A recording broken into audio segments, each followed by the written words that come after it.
Hello, y'all. Kanji Bonum here, back at it with another video, and today I'm going to be going over the 2023 All-Star Weekend.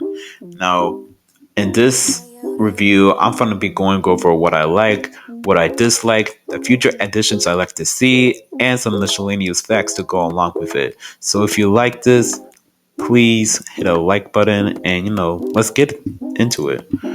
So what I liked the most out of this All-Star weekend was the revitalization of the dunk contest.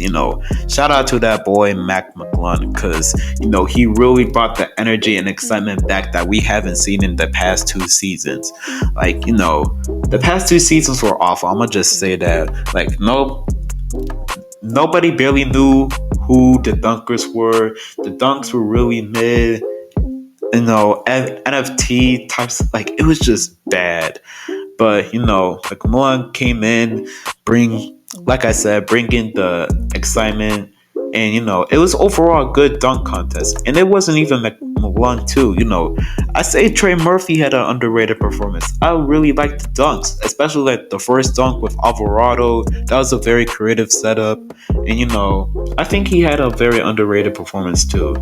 But yeah, I say dunk contest definitely really better. And yeah, also what I like was the Playground-Esk vibe of the All-Star voting. Like having LeBron and Giannis do it live, and that was so entertaining to watch and see. All the emotions of the players' faces, and it was just good to see. Also, it helps because in case of a freak accident happen before, it makes sure that it's level, and it doesn't the teams already haven't been selected, and injuries and all that. So that was cool to see. Also, I like the halftime performance. Shout out to my girl Thames. Thames, man. That was a good performance, bro. And also, the African heritage, shout out to Nigeria. Ghana's still better, but Nigeria did their thing. Man, it was overall a great performance, great notoriety, and very class act by the NBA. And then what I get to last is the LeBron tribute. Okay, I know what y'all thinking. The whole Karl Malone thing. Now, I say Karl Malone, he's an awful person. Let's get into that. But whenever it comes to his basketball accomplishments, he cannot be ignored. And separating the art from the artist, it's highly controversial thing. But I don't want to get way into that. But I felt they honoring LeBron's and celebrating LeBron passing, it was a very beautiful gesture to see by the NBA, and yeah, I thought it was pretty cool. Now, let's get into what I disliked. Now, the thing I disliked about the weekend was just the lack of innovation. It just seemed like the same from 2022. Aside from the new voting system, I just did not like how the same it was, the same rising star setup, the same celebrity game setup, the same dunk contest setup, just nothing new. It just felt like a repeat from last year. So I really want to see more innovation on that, and later I'll show y'all, talk about the additions that I think could innovate the weekend as a whole. And then let's get into the injuries, man. The injuries are Stephen Curry, Kevin Durant, LeBron in the second half, and Giannis, man. Very underwhelming to see all those stars just go away. I know I'm missing a few, but those are just on the top of my head. Very sad to see, but it's out of the NBA control. There's nothing, it's just gonna happen, but it really sucked to see all that. And then overall, I say the All-Star game was very underwhelming compared to the last 3 seasons. I wish that there was just more competition. Like this has been a consistent problem throughout NBA history, but like it was just very boring to see just like guys just not competing, no defense. It just felt like a snooze fest. It was fun seeing like the threes, the lobs, and all that. But like we've seen it years past. Like it's nothing interesting. It's just okay. These are the stars, and they're just playing basketball. Like I wish there was just more competition and more at stake. But yeah. So like I said earlier, I say some additions I like to see is a 1v1 competition. NBA fans been asking for this for the longest. It's just that like maybe they should have like a prize pool of like $1 million, but we need to see that.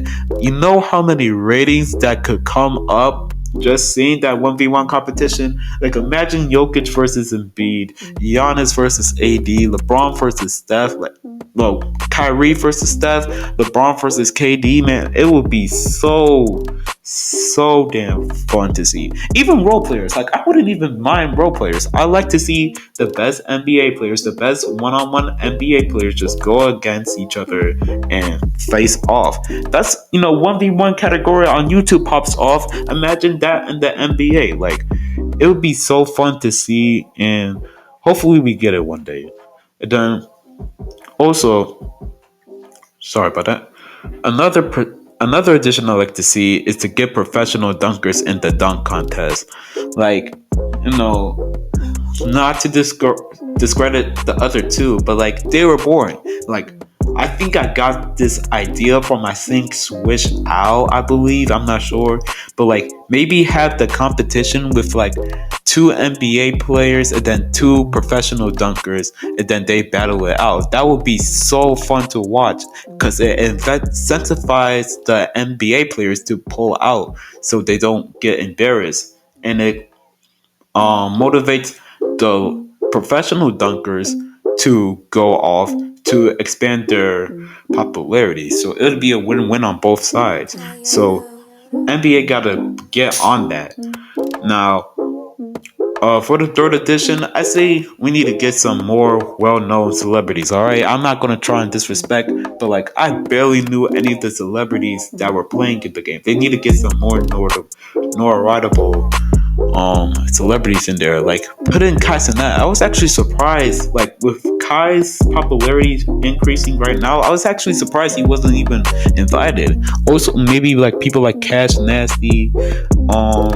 Maybe like some big pop artists, like invite Justin Bieber back to the game. Who knows? But like we need to get like some more well-known celebrities so it actually makes it worth it to watch it. Because I promise you, like barely anybody I knew watched the celebrity games, All-Star game, including myself. So, and then another addition I like to see is adding the highest team score. Like instead of like adding the highest team score for the rest of the game by 24, why not just reset the game overall to 24? Because like the fourth quarter would be so much more entertaining if both teams were on balanced floors. Like we already, like whenever watching the game, we already knew that Team Giannis was gonna win. So why not just have that instead, so it incentivizes more watch time and more like competition. And then last thing is to add more of an incentive to the All-Star game. Now, this has been said, the NBA been trying to work on it, but like still there's just not enough. Like we really want to see the best players in the world compete against each other, and seeing that this game just be boring, no defense, just players hooping. Like we, as an NBA fan base, I'd say that we would like more than that. So hopefully the NBA gets something, maybe like give them more money or something. And yeah, And then let's get on to the miscellaneous facts, alright? So, this is the second All Star game held in Utah in NBA history, and the last time it was held in Utah was in 1993, 30 years ago. And then also, I think the stadium in Salt Lake City is only 30 minutes away from Damian Lillard's college in Weber State, so that's pretty cool. And then two of the coaches in the All Star game actually had a connection because they actually manufactured like some assistants in the same high school. So that's actually pretty interesting. And then also Tatum broke the All-Star game scoring record with 53 points, previously held by Anthony Davis. Congrats to Tatum. Try hard, but that's beside the point. And lastly, LeBron tying Kareem for the most All-Star games played with 19. No obvious one, but lay longevity. He's gonna be up there. Shout out to Braun, and yeah. Well, that's all. That's it for my rant. What do you think of my opinions? Like, do you think I'm wrong on some things? Do you think I'm right on some things? Also, I want to see like, what are y'all's additions that you like to see?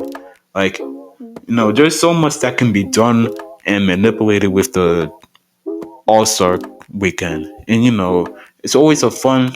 Even if it's like boring, it's still fun to see like just players just going at it and just doing something out of the ordinary. So hopefully it gets better next season. And yeah, peace.